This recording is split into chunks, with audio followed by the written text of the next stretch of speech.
What's going on YouTube? Cloverbells here, back with another Scarlet Violet video, and today we're going to be doing a little bit of Series 2 content, and two Pokemon that I'm interested in at the moment is the Iron Moth and Iron Jugulis, believe it or not, right? And I think they're a little underrated, and they have a pretty good niche in the meta at the moment. It depends on the team composition that you put it on, right? Now, before I get destroyed in the comments, all right? I just want to put it out there that I don't think these are like, S or A tier Pokemon in terms of like the Paradox Mons. I think the stuff like FlutterMane and Roaring Moon is just overall better, of course.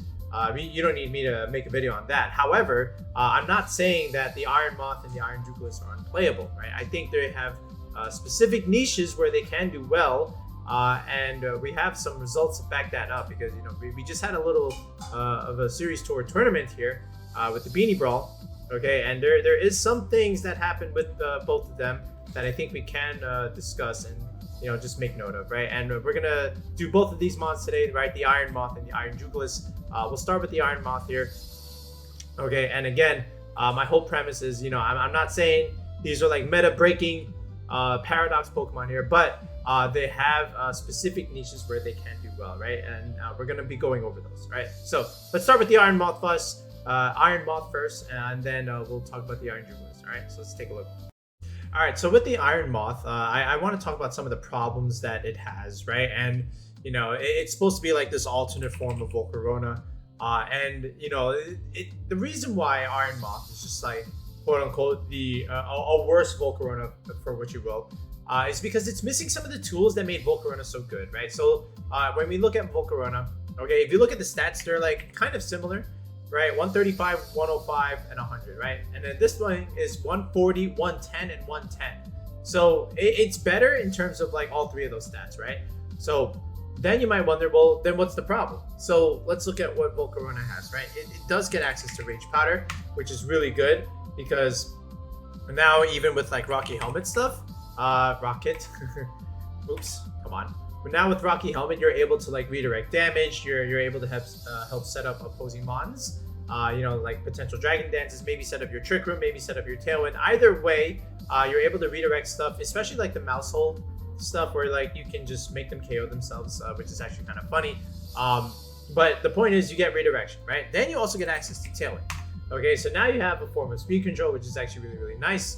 And then Quiver Dance is something that Volcarona also does really well. And, because Mirko is like going down in usage, this is even better, right? Because now you get to keep these stats. So you're able to set up your Volcarona and go for those hard-hitting +1 heat waves, struggle bugs or, bug buzzes or whatever, right?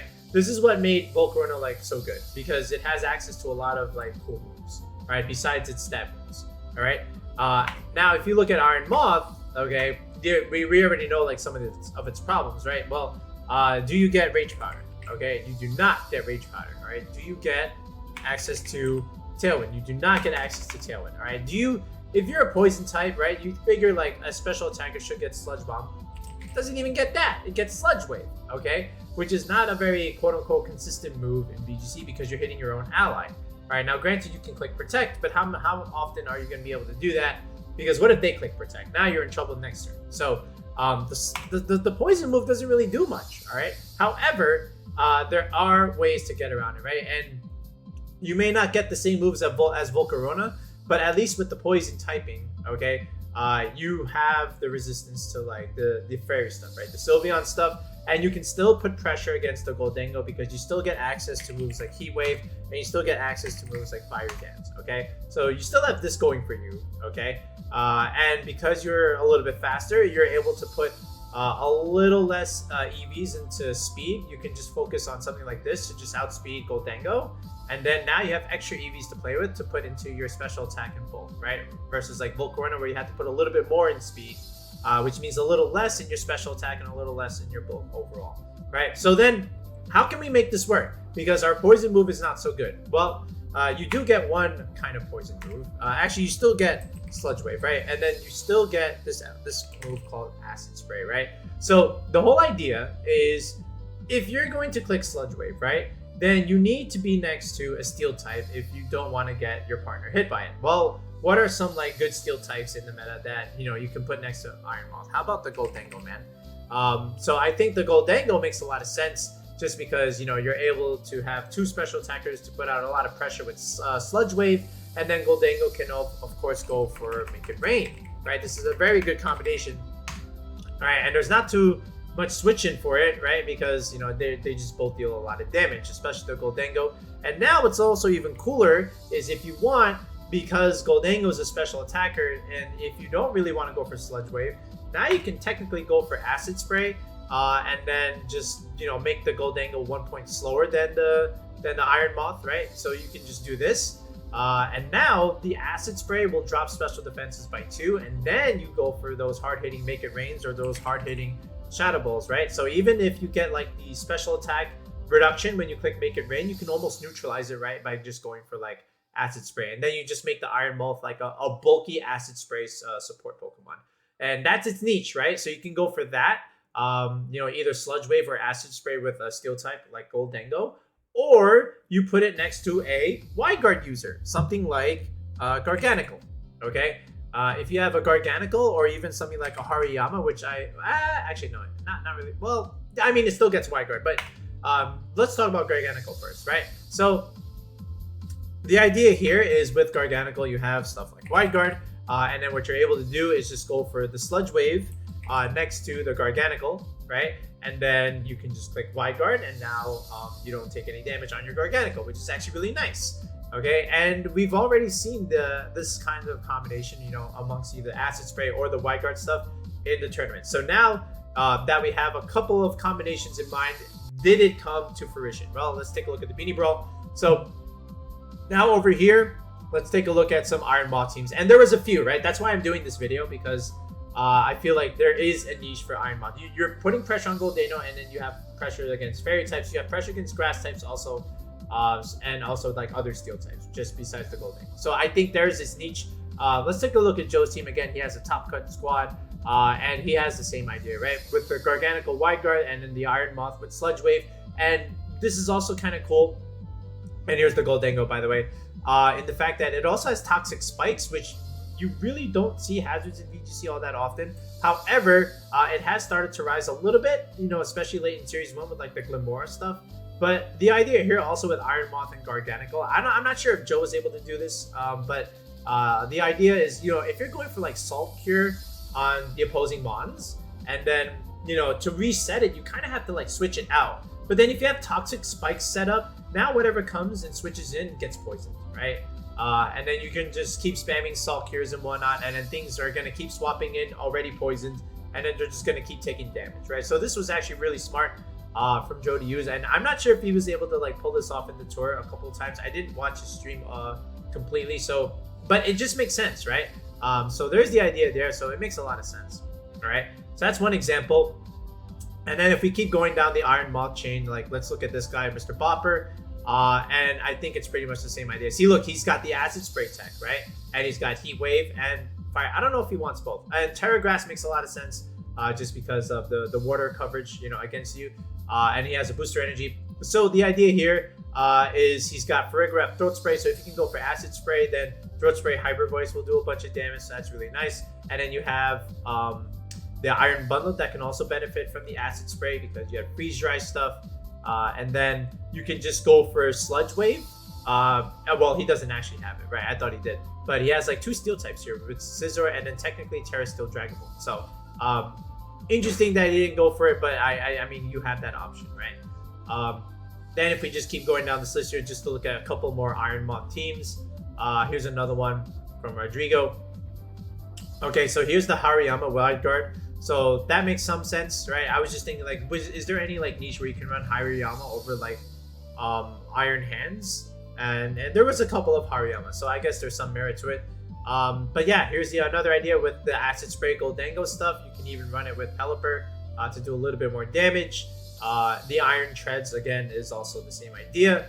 You're a Steel type, and then the Hariyama just goes for Wide Guard, and then, you know, now you have like 4 Pokemon where like you're not really bothered by like the Sludge Wave stuff. But again, no Sludge Wave here, but you have that option if you wanted to go for it. But the Acid Spray works a little bit better with like the Gholdengo stuff, a little bit more consistent. And you do get Hurricane, which is actually really nice, especially with like Pelipper Rain. So now you have 100% accurate Hurricane.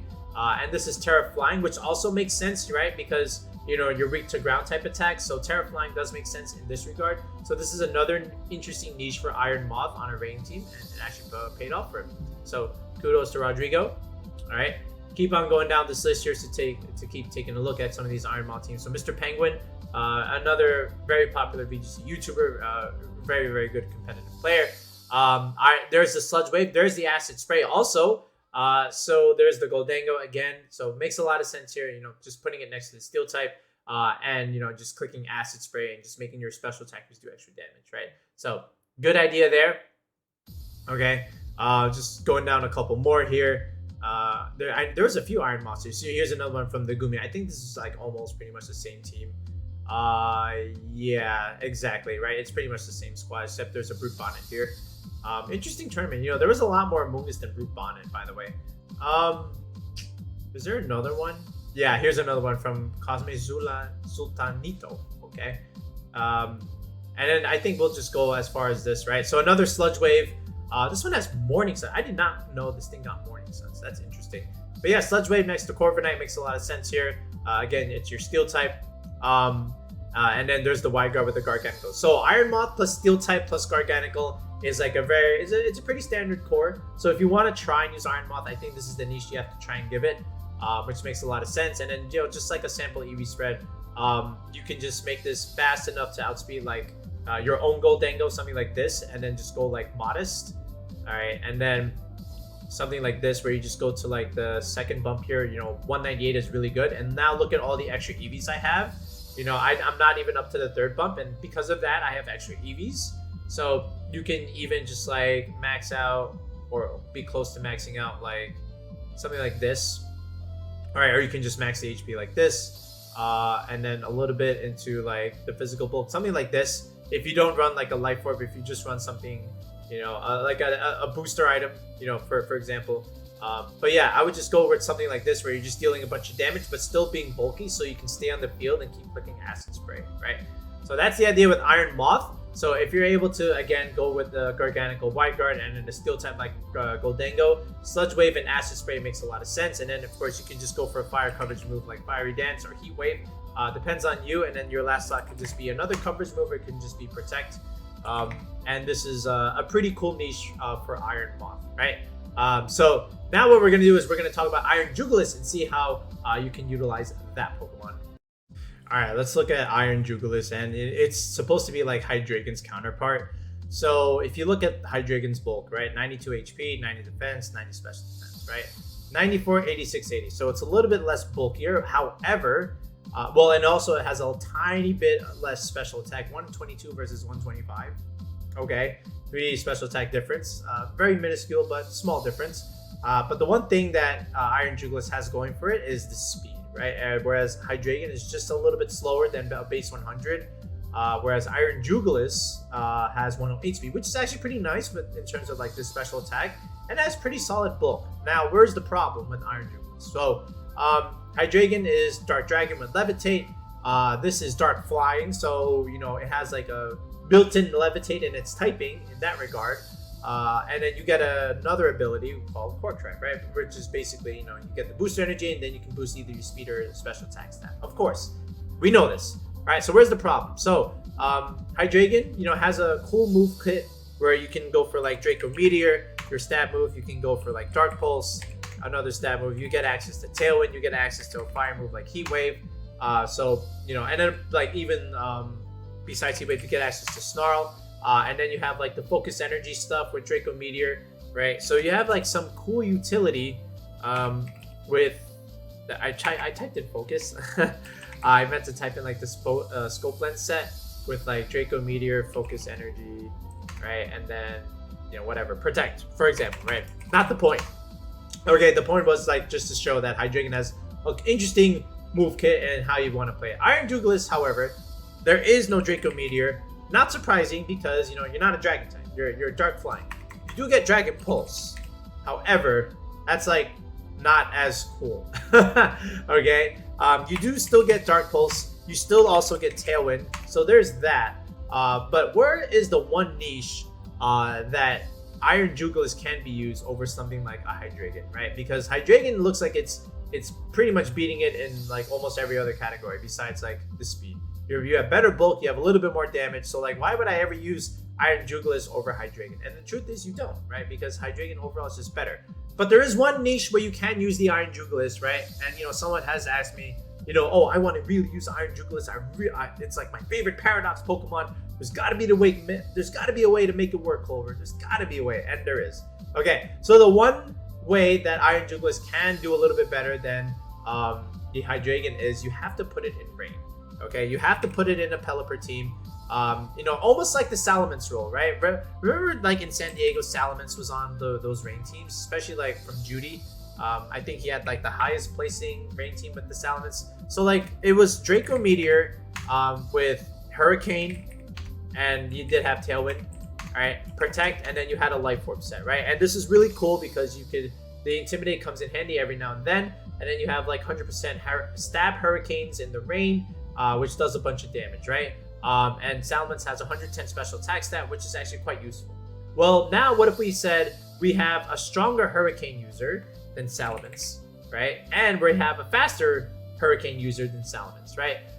And we also have a little bit bulkier version of Salamence, somewhat, right? This is 95, this is 94. We have 86 defense. Salamence has 80 defense. So slight variation in the bulk, but just like, you get what I'm saying, right? So I feel like if you wanted to really use Iron Jugulis, I feel like the Life Orb set with Dark Pulse, Tailwind, Hurricane is the way to go. Something like this, okay?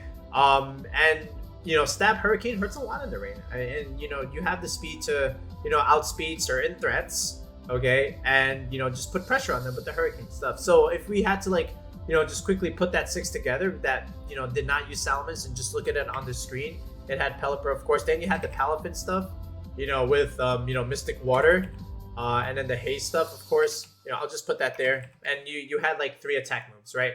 If I remember correctly. And then from there you had the Amoonguss, right, for the Trick Room stuff, and you know, just like a grass type in the rain is actually really good.